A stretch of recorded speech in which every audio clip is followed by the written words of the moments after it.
This is Capital Games Movie Club. I am the Wiz. I am counting down to Oscar nominations for the Oscars this year. And today, I am going to talk about who I think will be nominated for Best Director. Of course, the nominations will be announced on January 24th, 2023, and the ceremony will be at March 12th, 2023. Before I get to who's snubbed, I gotta say, if you're gonna have 10 nominees for Best Picture, I guess I understand why they did this, but if you're going to have 10 Best Picture nominations, why not have 10 Best Director nominations? I get why the actor ones are still 5. I get that to a certain extent. But at this point, the link between Best Director and Best Picture has been so defined over the years that it makes no sense at this point to have Best Director be 5 nominations and Best Feature or Best Picture be 10. So I think at this point, at some point they should decide to up the amount of Best Director nominations to 10. But I digress on this one. I'm going to move on from that. The snubs for Best Director, here are the directors that I think will not get nominated for Best Director. And there are some interesting ones I have here. Some that I think I'm going to be right on this, but, you know, if I'm wrong, I'm not going to be too shocked. But here we go. The first director that I think is going to get snubbed are the Daniels for Everything Everywhere All at Once. Now, Everything Everywhere All at Once is going to get nominated for Best Picture. I'm already calling that. I think that's a no-brainer. The problem when it comes to Everything Everywhere All at Once is that even though it's going to get nominated for Best Picture, fantasy really doesn't get nominated for Best Director usually, unless it's a huge scope movie. And from what I have read, that's not Everything Everywhere All at Once. Now, apparently the editing and everything is frenetic, and there are a ton of different things that the movie does that other movies don't really do. This will be something that the Academy will look at and go, next time maybe for the Daniels at this point. This is going to be a year where Best Director will go to a bunch of directors that either have a long-standing career or made big box office or made a splash of some sort. And the Daniels did, but something is telling me that they aren't going to get it this year. This will be a snub, and I think this will be a big snub. I think a lot of people will be surprised that this happens. So I think the Daniels are not going to get nominated for Best Director. The next one is Baz Luhrmann for Elvis. If you were to tell me that cinematography Elvis would get nominated for, I would say, yeah, I would agree. But direction, I don't think so. And the reason why is the movie is utterly reliant on Austin Butler. And Austin Butler is going to get nominated and possibly win for Best Actor.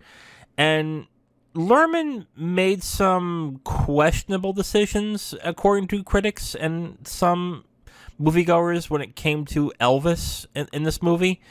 So I think this is going to lead to him not getting nominated for Best Director. I don't think he was nominated for Moulin Rouge. I don't think he was. I might be wrong on that, but yeah, I think this will, this will lead to Baz Luhrmann not getting nominated. The next one's Edward Berger for All Quiet on the Western Front.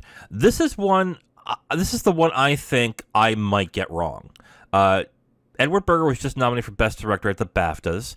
His movie was nominated for Best Picture at the BAFTAs.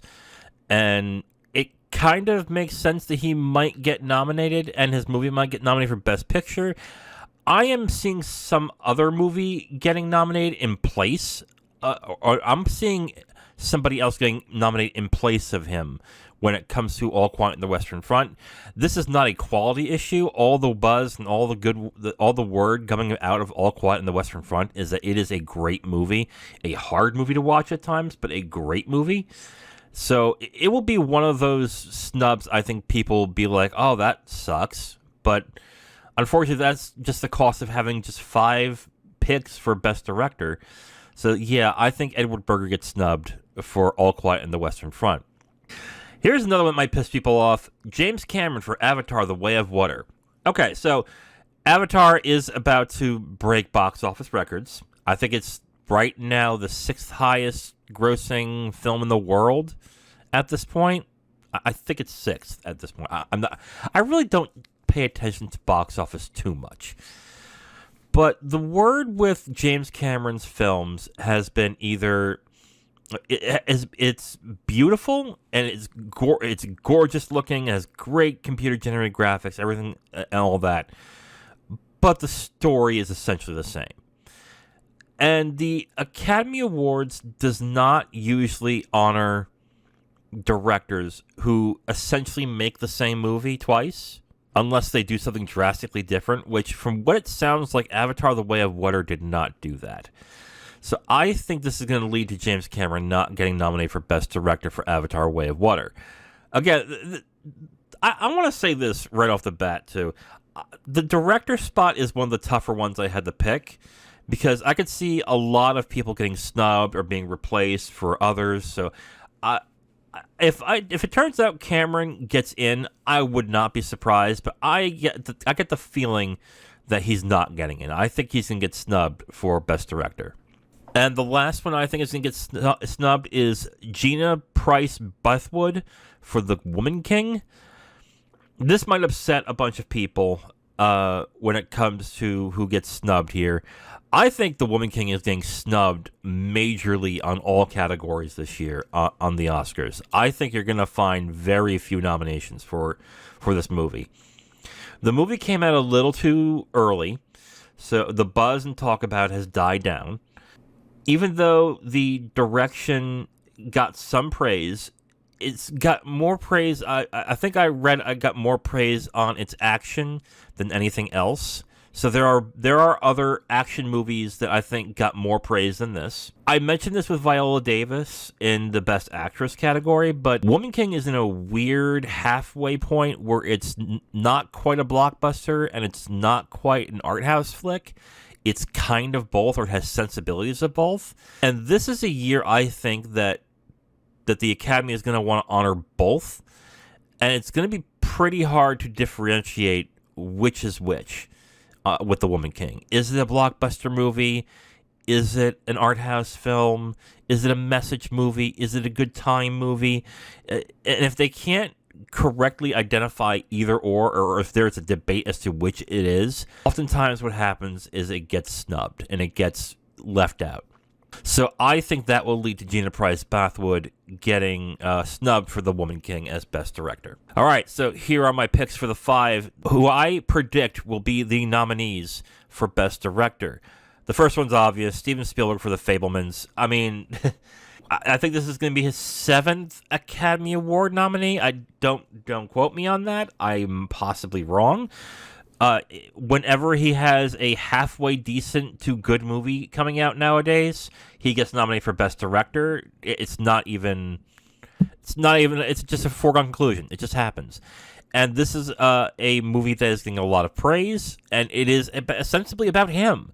So they're going to want to honor him with another Best Director nomination for a movie that is about him, essentially. So I think Steven Spielberg will get nominated for The Fabelmans for Best Director. Next one's Martin McDonagh for The Banshees of Inisherin. Some think this might not happen because what makes Banshees a great movie is the writing and not necessarily the directing. And that might be true, but Martin McDonagh has been making great films for a while now that has not gotten a lot of praise from the Academy. And this is around that time where the Academy is going to say, okay, we've got to honor this guy. And writing and screenplay won't be enough. So they will give him, I think they will give him a nomination for director. But if he wins something, it will probably be in writing. But he'll get nominated for Best Director for Banshees of Inisherin on this one, I believe. The next one's Todd Field for Tar. I'm looking at Todd Field as basically a nomination that something along the lines of how Terry Malick got a nomination. Todd Field spent a number of years not making films, came back to make another film and hit it out of the park. Same thing that Terrence Malick did when he came back after The Thin Red Line. That right there impresses people and will lead to the Academy looking at his film and saying that he should get a Best Director nomination. And on top of that, Tar is a movie that, when it comes down to it, the Academy loves those types of films and will want to put them in as many categories as possible, which I think will lead to Todd Field getting nominated for Tar. Okay, so here's some surprises. The next one I think will get Best Director nomination is Joseph Kosinski for Top Gun Maverick. I might eat these words on this, but there seems to be a push in the past few years where the Academy wants to honor at least one blockbuster in Best Picture, Best Actor, or any of the acting categories, or in the director category. And I think Top Gun Maverick is going to be that one. Again, this could be replaced with James Cameron, but I don't think that's happening because James Cameron's film, although visually impressive, to some isn't as good or is about as good as the first Avatar. The talk of Top Gun Maverick is that it is better than Top Gun in a number of ways, and it is just a great looking movie as well with the special effects that it has. So I think this will essentially lead to Joseph Kosinski getting nominated for Best Director for Top Gun Maverick. This could get replaced with James Cameron. I think it's going to be Kosinski who gets the director nod. And here's the big surprise that I think will happen. The final nominee that I think will get Best Director is S.S. Rajamouli for RRR. I cannot tell you how many people talk about RRR. And I am basing this off of social media, of course, and of critics as well in this. RRR was talked about constantly for months when it was released on Netflix. Months! And with the popularity of Natu Natu, the song that's in RRR, it will probably get an Oscar nomination, and it's getting a lot of praise, and you're going to have you're going to have Academy Award voters looking at that and go, wait, what is this from? Wow, that looks great. I watched the song for Natu Natu. It is crazy what they do. But they'll want to look at it and go, wait, whoa, what is this movie from? And they put on RRR, and guess what? I think this will lead to RRR making a lot of award nominations on this. I think it's going to surprise a lot of people. And the big surprise, I think, will not just be this, but another category as well, which we'll get to. But I think this will lead to S.S. Rajamouli getting Best Director nominations for RRR. The other thing I want to point out as well, the Academy Awards have been trying to put more movies from other countries into Best Director and Best Picture. They've been making a concerted effort to do that. Look at last year with Drive My Car and Ryusuke Yamaguchi. Look at Cold War with Paolo Pawlowski. Look at Bong Joon-ho and Parasite. These are just the past 5 years that they've been putting foreign films in Best Director categories. This is also not a new thing, too. The Diving Bell and the Butterfly got nominated as Best Director in 2002, I think. This is not a new thing, but they're making a more concerted effort to do that. Now, you might say, well, Wiz, why not Edward Berger for All Quiet on the Western Front? Why not Park Chan-wook for Decision to Leave? Why not Ruben Östlund for Triangle of Sadness? All of those are good picks, and I get why you might think those might get it over S.S. Rajamouli. I just think that the Oscars are going to make a more concerted effort to have crowd-pleasing films, films that got buzz, films that got a lot of people talking. And if there's one foreign language film that did it this year, it's RRR. And this is why I think it will get. I think that's why S.S. Rajamouli will get Best Director nominations this year at the Oscars. Okay, so here are my 5 predicted nominees for Best Director. Steven Spielberg for The Fabelmans, Martin McDonagh for The Banshees of Inisherin, Todd Field for Tar, Joseph Kosinski for Top Gun Maverick, and S.S. Rajamouli for RRR. The Oscars are going to be announced on Tuesday, January 24th, 2023, with the ceremony being on March 12th, 2023. We have one more category to go, so tune in next time where I talk about who I think will get a Best Picture nomination this year at the Oscars. This is the Capital Games Movie Club. I am The Wiz. Talk to you next time. Bye.